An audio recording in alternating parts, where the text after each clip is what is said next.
Hello everyone, welcome to my channel Karnataka kitchen. ನಾನು ಸೌಂದರ್ಯ. ಇವತ್ತಿನ ವಿಡಿಯೋದಲ್ಲಿ ಇನ್ಸ್ಟೆಂಟಾಗಿ ಆಗುವಂಥ ಒಂದು ಈವ್ನಿಂಗ್ ಸ್ನ್ಯಾಕ್ಸ್ ರೆಸಿಪಿನ ತೋರಿಸ್ಕೊಡ್ತಾ ಇದ್ದೀನಿ.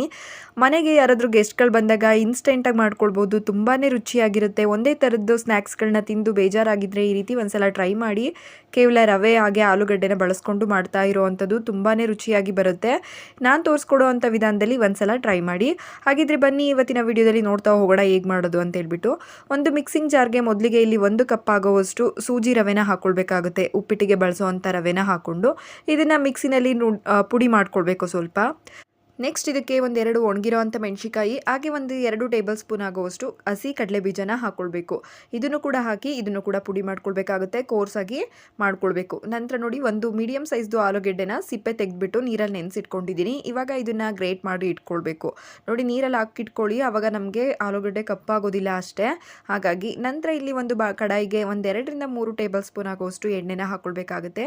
ಎಣ್ಣೆ ಬಿಸಿ ಆದ ನಂತರ ಇದಕ್ಕೆ ಒಂದು ಅರ್ಧ ಟೀ ಸ್ಪೂನ್ ಅಷ್ಟು ಸಾಸಿವೆ, ಜೀರಿಗೆ ಹಾಗೆ ಮೀಡಿಯಮ್ ಸೈಜ್ದು ಒಂದು ಹಸಿಮೆಣಸಿಕಾಯಿನ ಸಣ್ಣದಾಗಿ ಕಟ್ ಮಾಡಿಬಿಟ್ಟು ಸೇರಿಸ್ಕೊಳ್ಬೇಕು.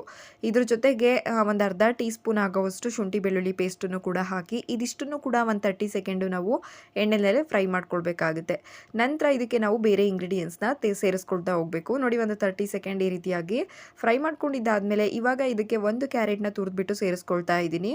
ನಂತರ ನಾವು ಗ್ರೇಟ್ ಮಾಡಿ ಇಟ್ಕೊಂಡಿರೋ ಅಂಥ ಆಲೂಗಡ್ಡೆ ಕೂಡ ಹಾಕ್ಕೊಳ್ತಾ ಇದ್ದೀನಿ. ನೀರಲ್ಲಿರೋದ್ರಿಂದ ಆ ನೀರನ್ನ ಹಿಂಡ್ಕೊಂಡು ನಾವು ಸೇರಿಸ್ಕೊಳ್ಬೇಕಾಗುತ್ತೆ.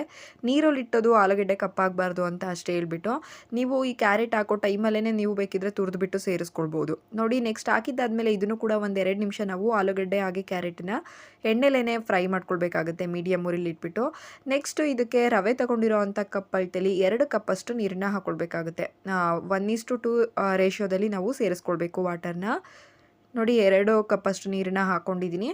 ಒಂದ್ಸಲ ಮಿಕ್ಸ್ ಮಾಡಿಬಿಟ್ಟು ಕುದಿಲಿಕ್ಕೆ ಬಿಡಬೇಕು. ಈ ಟೈಮಲ್ಲಿ ಇದ್ರ ಜೊತೆಗೆ ನಾವಿಲ್ಲಿ ಸ್ವಲ್ಪ ಅರಿಶಿನ, ಉಪ್ಪು ಇದೆಲ್ಲ ಸೇರಿಸ್ಕೊಳ್ತಾ ಹೋಗಬೇಕಾಗುತ್ತೆ.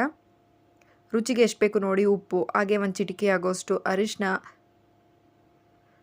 ಒಂದು ಅರ್ಧ ಟೀ ಸ್ಪೂನ್ ಆಗೋವಷ್ಟು ಧನಿಯಾ ಪುಡಿ, ಹಾಗೆ ಒಂದು ಅರ್ಧ ಟೀ ಸ್ಪೂನ್ ಆಗೋವಷ್ಟು ಚಾಟ್ ಮಸಾಲಾನ ಹಾಕ್ಕೊಳ್ತಾ ಇದ್ದೀನಿ. ಚಾಟ್ ಮಸಾಲ ಇಲ್ಲ ಅಂತ ಅಂದರೆ ನೀವು ಒಂದು ಅರ್ಧ ಹೋಳಷ್ಟು ನಿಂಬೆಹಣ್ಣು ಕೂಡ ಹಾಕ್ಕೊಳ್ಬೋದು.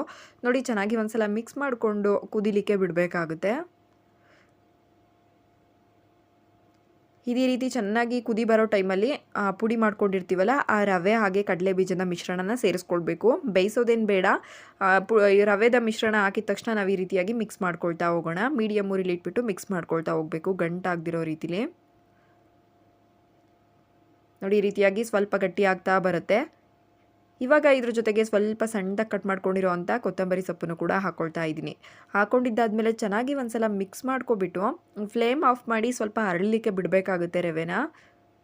ನೋಡಿ ಚೆನ್ನಾಗಿ ಮಿಕ್ಸ್ ಮಾಡ್ಕೊಂಡಿದ್ದಾದಮೇಲೆ ಇದ್ರ ಮೇಲೆ ಒಂದು ಲಿಡ್ನ ಕ್ಲೋಸ್ ಮಾಡಿಬಿಟ್ಟು ಸ್ವಲ್ಪ ಅರಳಲಿಕ್ಕೆ ಅಂದರೆ ಒಂದು 10 ನಿಮಿಷ ಬಿಟ್ಟರೆ ಸಾಕು. ಅಷ್ಟರಲ್ಲಿ ತಣ್ಣ ಕೂಡ ಆಗಿಬಿಡುತ್ತೆ.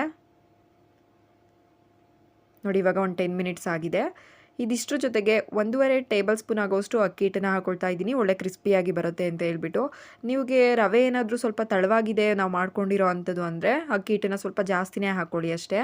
ನೋಡಿ ಬಿಸಿ ಇದ್ದರೆ ಸ್ವಲ್ಪ ಸ್ಪೂನಲ್ಲಿ ಈ ರೀತಿಯಾಗಿ ಮಿಕ್ಸ್ ಮಾಡ್ಕೊಳ್ಳಿ, ನಂತರ ಕೈಯಲ್ಲಿ ಮಿತ್ಕೊಳ್ಬೇಕಾಗುತ್ತೆ. ಹಿಟ್ಟೇನಾದರೂ ತಳವಾಯಿತು ಅಂತಂದರೆ ಸ್ವಲ್ಪ ಅಕ್ಕಿ ಹಿಟ್ಟು ಜಾಸ್ತಿ ಸೇರಿಸ್ಕೊಳ್ಳಿ. ನೋಡಿ ಚೆನ್ನಾಗಿ ಮಿಕ್ಸ್ ಮಾಡ್ಕೊಂಡಿದ್ದಾದಮೇಲೆ ಕೈಯಲ್ಲಿ ಒಂದ್ಸಲ ನೀಟಾಗಿ ನಾದ್ಕೊಳ್ಬೇಕು. ತುಂಬ ಕ್ರಿಸ್ಪಿಯಾಗಿ ಬರುತ್ತೆ, ತುಂಬಾ ಟೇಸ್ಟಿಯಾಗಿರುತ್ತೆ. ಒಂದ್ಸಲ ಈ ವಿಧಾನದಲ್ಲಿ ಟ್ರೈ ಮಾಡಿ. ನೋಡಿ ಚೆನ್ನಾಗಿ ಕೈಯಲ್ಲಿ ಒಂದ್ಸಲ ಮಿತ್ಕೊಳ್ತಾ ಹೋಗೋಣ.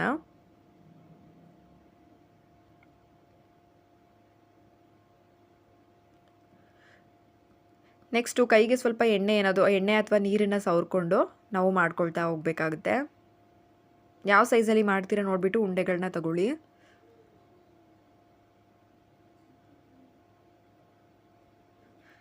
ನೆಕ್ಸ್ಟು ಸ್ವಲ್ಪ ಡಿಸೈನ್ಗೆ ನಾನಿಲ್ಲಿ ಫೋರ್ಕಲ್ಲಿ ಪ್ರೆಸ್ ಮಾಡ್ಕೊಳ್ತಾ ಇದ್ದೀನಿ.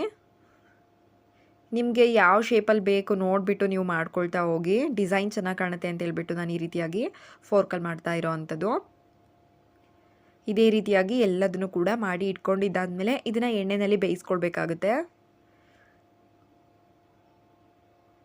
ನೋಡಿ ಎಷ್ಟು ಚೆನ್ನಾಗಿ ಕಾಣಿಸ್ತಿದೆ ಅಲ್ವಾ. ಹಾಗಾಗಿ ಈ ರೀತಿ ಡಿಸೈನಾಗಿ ಮಾಡಿಕೊಂಡ್ರೆ ನೋಡೋದಕ್ಕೂ ಚೆನ್ನಾಗಿರುತ್ತೆ ಅಂತ ಹೇಳಿ ನಂತರ ಕಾಯ್ದಿರೋ ಅಂಥ ಎಣ್ಣೆಗೆ ಹಾಕ್ಕೊಳ್ತಾ ಹೋಗೋಣ.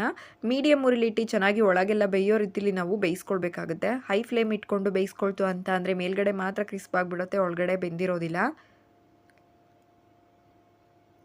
ಎಲ್ಲದನ್ನು ಸೇರಿಸ್ಕೊಂಡಿದ್ದಾದಮೇಲೆ ಒಂದೆರಡು ನಿಮಿಷ ಒಂದು ಸೈಡ್ ಬೆಂದಿದ್ದಾದಮೇಲೆ ನಾವು ಟರ್ನ್ ಮಾಡಿಬಿಟ್ಟು ಇನ್ನೊಂದು ಸೈಡು ಕೂಡ ಬೇಯಿಸ್ಕೊಳ್ಬೇಕಾಗುತ್ತೆ. ಒಂಬಣ್ಣಕ್ಕೆ ಟರ್ನ್ ಆಗೋವರೆಗೂ ಕೂಡ ಎರಡು ಸೈಡು ಕೂಡ ಚೆನ್ನಾಗಿ ಬೇಯಿಸ್ಕೊಳ್ಬೇಕು. ನೋಡ್ತಾ ಇದ್ದೀರಲ್ಲ ವಿಡಿಯೋದಲ್ಲಿ, ಈ ಹದಕ್ಕೆ ಬಂದಾದಮೇಲೆ ನಾವು ಎಣ್ಣೆಯಿಂದ ಎತ್ಕೊಳ್ಬೇಕಾಗುತ್ತೆ. ತುಂಬ ಕೂಡ ಸೀಸ್ಕೊಳ್ಬೇಡಿ. ಈ ಹದದಲ್ಲಿದ್ದಾಗ ಎಣ್ಣೆಯಿಂದ ಎತ್ಕೊಳ್ತು ಅಂತ ಅಂದರೆ ಕ್ರಿಸ್ಪಿಯಾಗಿರೋ ಅಂಥ ಈವ್ನಿಂಗ್ ಸ್ನ್ಯಾಕ್ಸ್ ರೆಡಿ ಆಗಿಬಿಡುತ್ತೆ. ಕಾಫಿ ಟೀ ಜೊತೆ ಆಗಿರ್ಬೋದು, ಅಥವಾ ಮನೆಗೆ ಯಾರಾದರೂ ರಿಲೇಟಿವ್ಸ್ ಬಂದಾಗ ಪಟ್ ಅಂತ ಮಾಡ್ಕೊಡೋ ಅಂಥ ಒಂದು ಸ್ನ್ಯಾಕ್ಸು. ಈ ಸ್ನ್ಯಾಕ್ಸ್ ರೆಸಿಪಿ ನಿಮ್ಮೆಲ್ಲರಿಗೂ ಇಷ್ಟ ಆಗಿದೆ ಅಂದ್ಕೊಳ್ತೀನಿ. ಇಷ್ಟ ಆಗಿದ್ರೆ ಲೈಕ್, ಶೇರ್, ಕಮೆಂಟ್ ಮಾಡೋದನ್ನ ಮರಿಬೇಡಿ. ಹಾಗೆ ಇನ್ನೂ ಯಾರ ಚಾನಲ್ನ ಸಬ್ಸ್ಕ್ರೈಬ್ ಮಾಡಿ ವಿಡಿಯೋ ನೋಡ್ತಾ ಇದ್ದೀರಾ, ಪ್ಲೀಸ್ ಸಬ್ಸ್ಕ್ರೈಬ್ ಮಾಡ್ಕೊಳ್ಳಿ. Thank you for watching.